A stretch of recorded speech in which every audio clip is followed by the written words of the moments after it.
Nah, ini ada pengantar aja dulu ya. Kalau seandainya nanti Anda dikasih uang 1 juta, ya, dikasih sekarang atau dikasih tahun depan, Anda pilih yang mana? Anda pilih mana? Dikasih sekarang atau dikasih tahun depan? Sekarang. Pilih sekarang ya. Sekarang, Bu. Alasannya apa? Kok pengen dikasih, pengen yang sekarang?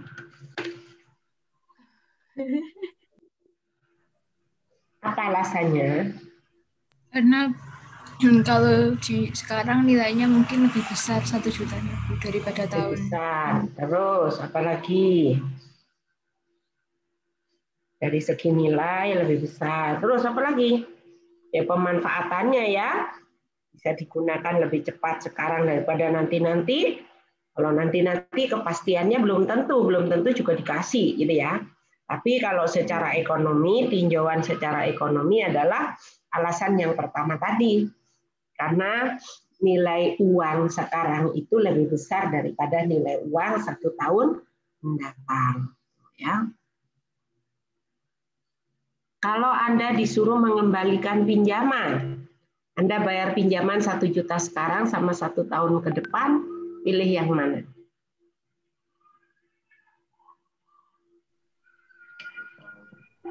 Anda diminta untuk mengembalikan pinjaman sekarang. Ada pilihan lagi? Ya udah wes kembalikan tahun depan. Pilih yang mana? Sekarang. Kalau Anda pinjam uang. Sekarang, Bu. Mengembalikan Bu. Mengembalikan pinjaman. Alasannya apa? Pilih sekarang. Kenapa? Biar nggak punya utang ya, ndang-ndang beres gitu ya. Iya. Itu mungkin alasan manusiawi. Tapi kalau alasan secara ekonomi, ya lebih baik mengembalikan pinjaman tahun depan. Kenapa? Karena uangnya harusnya sekarang mengembalikan pinjaman, tapi bisa dimanfaatkan untuk tambahan modal misalnya. Kalau secara ekonomi kita pilihnya ya tahun depan. Kalau secara manusiawi logikanya ndang bayar aja sekarang wis daripada punya utang gitu kan ya. Tapi kalau secara ekonomi pilih bayar tahun depan. Jadi ada opportunity cost-nya, bisa uang itu bisa dimanfaatkan untuk yang lainnya. Jadi kesempatan untuk memanfaatkan uang untuk tambahan modal atau untuk apa yang lainnya. Nah ini tapi untung Anda tadi ya udah kalau bayar sekarang, kalau dikasih sekarang gitu ya. Tapi pada umumnya orang kalau dikasih mau sekarang, tapi kalau suruh mengembalikan pinjaman mending nanti-nanti saja ya. Nah, kalau seperti itu, nah itu sebetulnya ciri dari orang itu atau manusiawi itu seperti itu ya. Nah, serakah, kedunian, jadi ya kedunian, pelit, pintar dan lain-lain. Tapi kalau secara ekonomi ya memang begitu gitu. Secara ekonomi, prinsip ekonomis itu kan dengan apa? Mengeluarkan yang sekecil-kecilnya dengan harapan hasil yang sebesar-besarnya. Prinsip ekonomi seperti itu ya. Nah, untuk opportunity, kesempatan bisnis bisa dimanfaatkan juga untuk yang lain-lain, misalnya ini, ya, dan juga banyak lagi alasannya seperti yang Anda sampaikan tadi. Nah, pada umumnya, ya, orang itu lebih menyukai memiliki sejumlah uang sekarang daripada masa mendatang, baik untuk dikonsumsi ataupun untuk tujuan untuk berjaga-jaga. Dan dengan demikian penundaan pemilikan uang dari saat ini ke masa mendatang itu harus mempunyai kompensasi berupa sejumlah uang yang sekarang itu disebut dengan bunga uang atau interest. Ya. Jadi disebut dengan bunga uang. Jadi kalau secara ekonomi bunga uang itu adalah kompensasi atas nilai uang yang berbeda di tahun saat ini dengan tahun-tahun ke depannya. Memang kenyataan di pasaran kan begitu ya. Uang 1 juta sekarang dibuat beli barang, mungkin tahun depan dapat barangnya lebih sedikit dibandingkan tahun ini. Sehingga kalau kita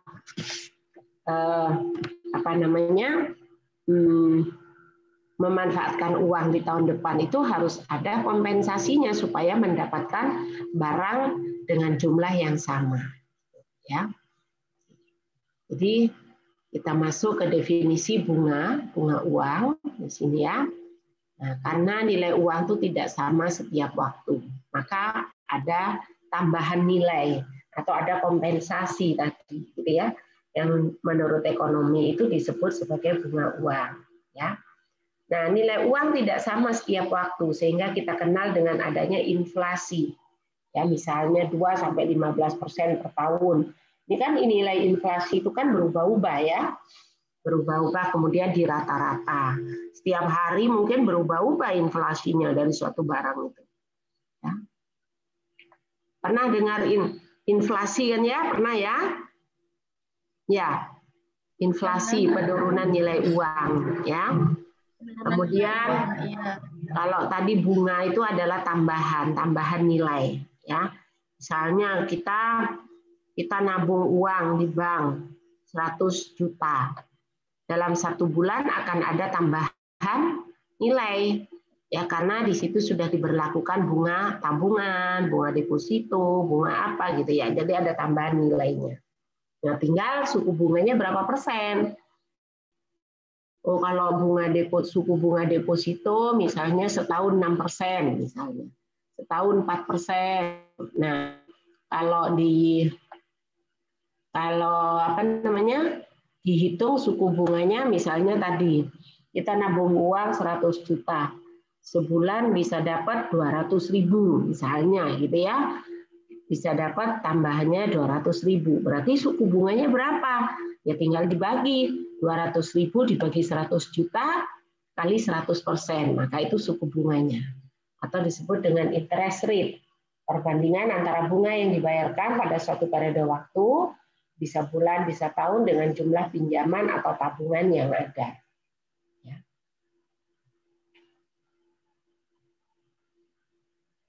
Atau ini pinjam 1.000, bunga 1 tahun 150. Berarti suku bunganya 15%. Ya. Suku bunganya 15%. Suku bunga itu kadang-kala disimbolkan dengan I, ada yang juga menyimbolkan dengan R. Jadi kalau nanti ada istilah I dan R, itu berarti menunjukkan suku bunga. Ya.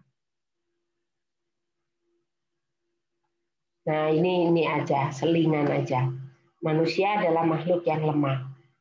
Ini ada pilihan ya, ada beberapa pilihan. Pilihan yang pertama, kalau misalnya Anda akan berbisnis, ya, Anda mau cari tipe orang yang mana? Satu, tipenya pintar, otak cerdas, tapi tidak punya uang. Tipe yang kedua, yang mau diajak kerjasama ini, bodoh, deso, culun, tidak bisa berbisnis, tapi banyak uang. Yang ketiga, pintar, otak cerdas, punya uang, tapi tidak punya waktu untuk berbisnis. Gitu ya. Untuk mungkin di dalam organisasinya dia nggak punya waktu. Gitu ya. Anda mau pilih yang mana kalau Anda mau cari partner bisnis? Yang pertama, kedua, atau ketiga?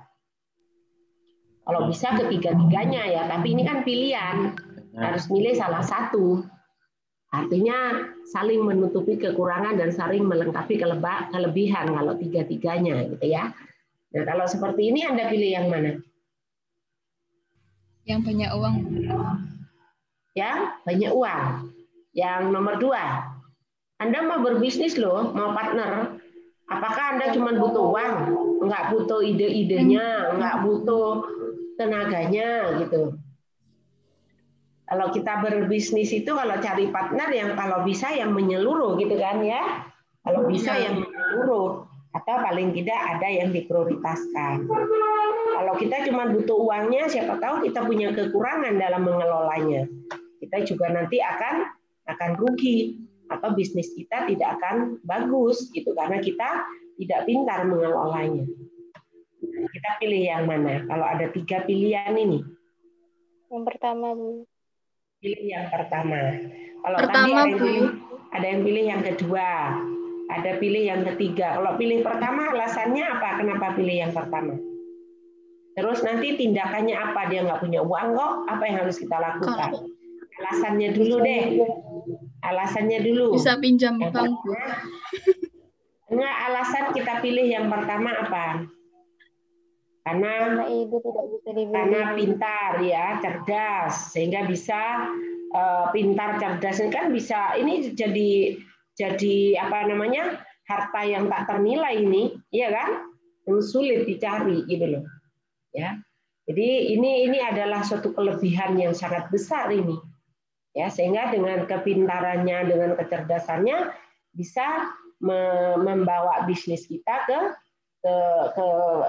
arah yang lebih maju, yang lebih baik, yang hasilnya nanti bisa kita harapkan.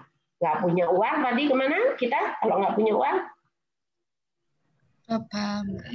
Kalau tidak punya uang ya pinjam, gitu kan ya? Pinjam dan meyakinkan kepada pihak peminjam bahwa usahanya, bisnisnya nanti akan berhasil, gitu ya, supaya dikasih. Nah ini gunanya orang pintar. Yang kedua, dia sifatnya bodoh, deso, culun, tidak bisa berbisnis, tapi banyak uang. Ada yang pilih ini, alasannya apa? Bisa memanfaatkan uangnya. Tapi kebodohannya, kedeso, keculunannya ini tidak boleh dimanfaatkan terus dicurangi, jangan, gitu ya. Kalau mau pilih yang ini. Tapi ya banyak uang, kita juga punya keterbatasan, ya nggak bisa apa-apa, uangnya bisa-bisa habis nanti. Uang yang sudah kita jadikan modal tidak kembali. Ya. Terus kalau yang ketiga, pintar, otak cerdas, punya uang tapi tidak punya waktu. Dia nyerahkan semuanya, uangnya diserahkan, dia punya ide tapi dia tidak bisa melihat bagaimana realitanya untuk merealisasikan ide-idenya seperti apa, dia nggak ada waktu. Gitu ya, dia cuma ngomong doang misalnya ya. Dia pintar, dia cerdas, ini uangnya, ini begini-begini. Tapi apa bisa bisnis itu dijalankan seperti itu tanpa ada keterlibatan langsung dari yang bersangkutan? Nah itu ya alasannya. Kalau uang kita tinggal pinjam, ya tinggal pinjam nanti. Nah dengan kepintaran dan kecerdasannya itu ya harus gigih, harus ulet, harus ini supaya bisnisnya berhasil nanti. Ya. Sama-sama punya kekurangan dan kelebihan sih sebetulnya. Cuma kalau mau diprioritaskan, mending pilih yang pertama. Ya. Nah, pinjam, mau ada bank, ada rentenir, ada KSP, ya koperasi ini, ada IMF, ada ADB dan sebagainya. Kalau ini sudah pinjaman internasional ya.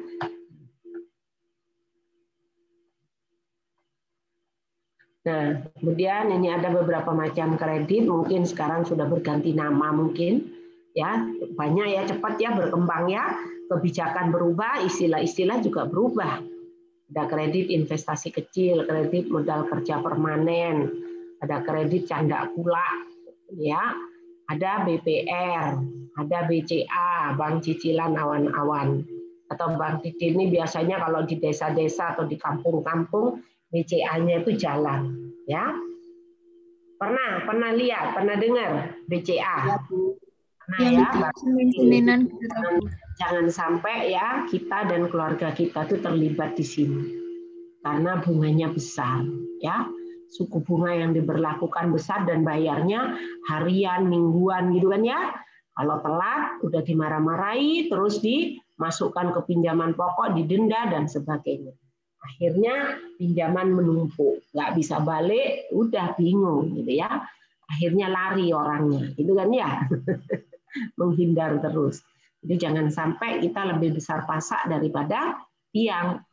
Ya, itu prinsip yang harus kita tanamkan. Ya, jangan sampai lebih besar pasak daripada tiang.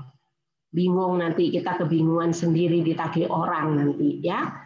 Banyak kejadian-kejadian seperti itu, makanya jangan sampai terjadi seperti itu. Kita harus bisa mengendalikan diri. Nah, kemudian ini menyangkut dengan masalah pinjaman tadi ya. Jadi kalau kita mau berbisnis nggak punya uang gampang, asalkan kita buat proposal bisnis, kita jelaskan dengan cara yang meyakinkan bahwa bisnis kita akan berhasil, akan mendapatkan untung yang besar sehingga kita bisa mengembalikan pinjamannya.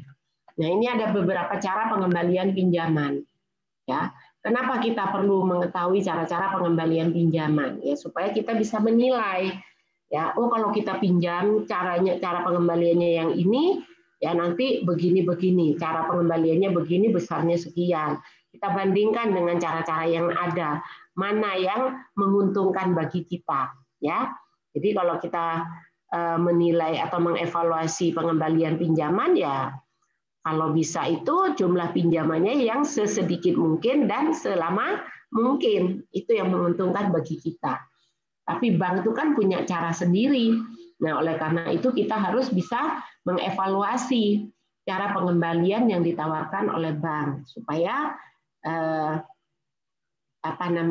keuangan perusahaan itu bisa tetap stabil dan lebih baik, gitu ya. Oke. Ada 4 cara pengembalian pinjaman yang akan dipelajari di sini. Yang pertama, metode yang pertama, bunga dibayar tiap periode, bisa bulan atau tahun, dan pinjaman dilunasi pada akhir jangka waktu yang ditetapkan. Jadi contoh misalnya, saya pinjam uang 10M untuk bisnis. Dalam jangka waktu pengembalian misalnya 5 tahun. Ya. Nah, berarti di sini setiap bulannya atau setiap tahunnya saya hanya membayar bunga saja. Ya. Tetapi pinjaman pokok 10 miliar tadi akan dibayarkan di akhir tahun kelima. Ya. Nah, akan dibayarkan di akhir tahun kelima. Kalau misalnya suku bunga yang berlaku 10% per tahun, maka kalau 5 tahun di sini dalam per tahunnya saya harus mengembalikan 10M dibagi 5 tadi, berarti 2M per tahunnya. Ya, atau tadi bilangan yang kecil aja lah. Kita pinjam 100.000, suku bunga 10%, pinjaman 5 tahun. Maka ini kalau digambarkan dalam diagram cash flow-nya seperti ini. Ya. Jadi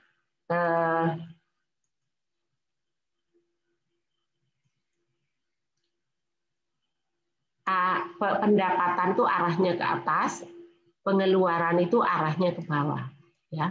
Jadi ini 10 10. Ya. Jadi ini jangka waktunya di sini kejauhan ini. Satu itu di sini. 2, 3, 4, 5. Ini adalah satuannya dalam tahun.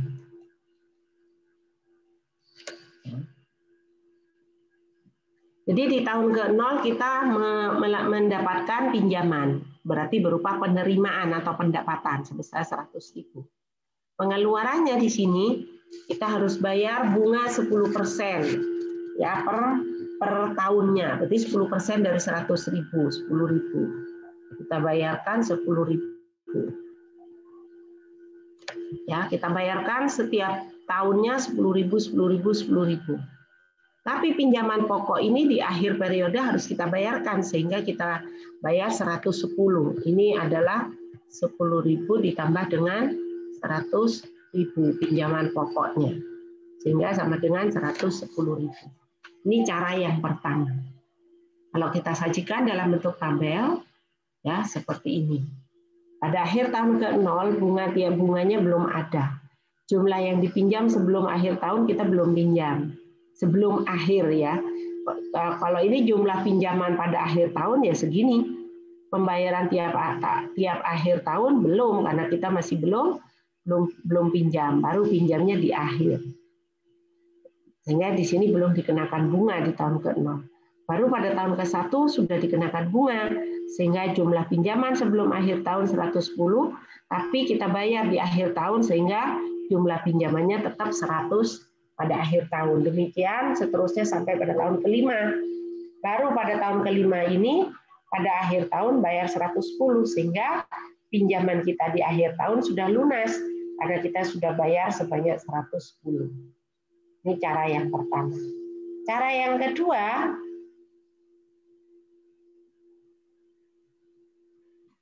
kedua, yaitu setiap periode dibayarkan sejumlah pinjaman dibagi jangka waktu pembayaran ditambah bunga dari jumlah pinjaman yang masih ada. Artinya bunga dari sisa pinjaman. Jadi ini adalah bunga sisa pinjaman.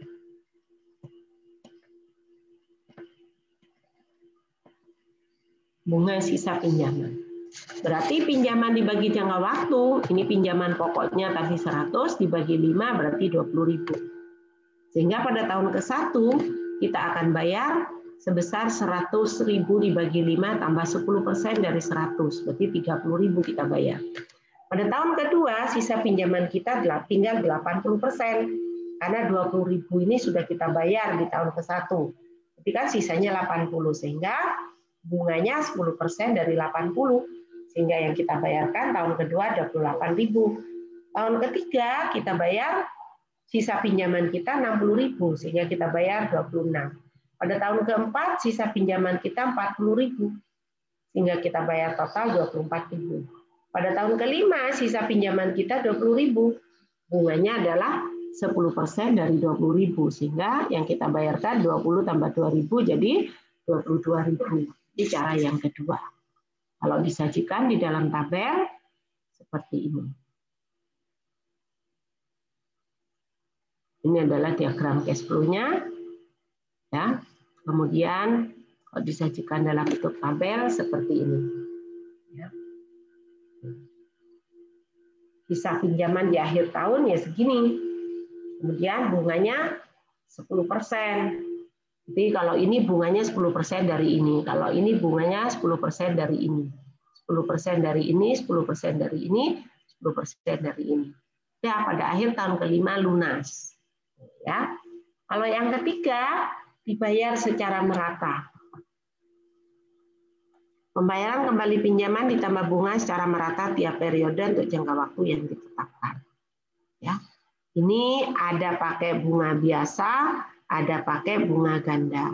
Ya, tapi yang kita pelajari ini bunga biasa dulu aja. Kalau bunga biasa berarti 100 sekarang kita pinjam, ya. Di tahun ke ini tadi di tahun ke-0 kita pinjam 100. Maka pada tahun kelima uang ini nanti kita harus mengembalikan sebesar pokok ditambah bunga selama 5 tahun. Berarti ini adalah F5-nya. Ya, F5-nya ya sebesar ini. Kita harus mengembalikan 150 ini. Bunga 5 tahun, bunganya tadi 10%, selama 5 tahun berarti bunganya 50%. Sehingga totalnya menjadi 150.000. Ya.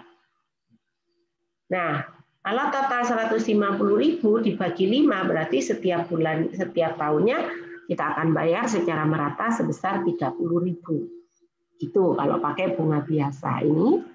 Kita akan bayar setiap tahunnya, tahun ke-1, kedua, ketiga, keempat, ini rata 150, 150, 150. Di sini total 150 kita bayar. Seperti itu. Kalau bunga merata, pakai bunga biasa. Tapi kalau dengan bunga ganda beda lagi. Kalau pakai bunga ganda, ya. Kita pakai rumus seperti ini. A akan sama dengan P kali R kali 1 plus R pangkat N per 1 plus R pangkat N min 1. Jadi A itu adalah annuity atau annual cost atau pembayaran seragam setiap periodenya. P adalah nilai awal yang kita punya tadi. R adalah tingkat suku bunga dan N jangka waktunya. Nah, kalau kita pakai ini ketemu berapa tinggal kita hitung. Ya. Jadi kalau pakai ini A kita kembalikan 26.380. Kalau tadi pakai bunga biasa sebesar 30.000. 150 dibagi 5, ya. Kemudian ini kalau sajikan dalam bentuk tabel, ya seperti ini. Kemudian cara yang keempat, pinjaman dan bunga dibayar di akhir periode. Jadi kita pinjam 100 tadi dengan suku bunga 10%. Kalau dihitung dengan bunga biasa, berarti bunganya sudah 50%. Berarti 150 nanti kita bayar di akhir. Nah, kalau ini pakai bunga ganda, kita bayar sekian. Kalau ini kita pakai bunga biasa 150 dibayar di akhir. Kalau pakai bunga biasa. Nah, selanjutnya nanti yang akan kita pelajari kita pakai bunga ganda atau compound interest. Ya. Ini. Nah, ini ada contoh, seorang investor meminjam uang di bank untuk membangun saluran irigasi sepanjang 5 km dengan besar pinjaman 2 miliar. Pembayaran kembali dilakukan tiap bulan selama 1 tahun dengan suku bunga 2% per bulan. Ya. Berapa jumlah uang yang harus dikembalikan? Di sini. Berapa jumlah bunga yang harus dibayarkan? Ya. Coba ini pakai cara 1, yang ganjil pakai cara 1 dan 3, yang genap pakai cara 2 dan 4. Ayo, coba kerjakan di Excel nih sebentar aja. Ya.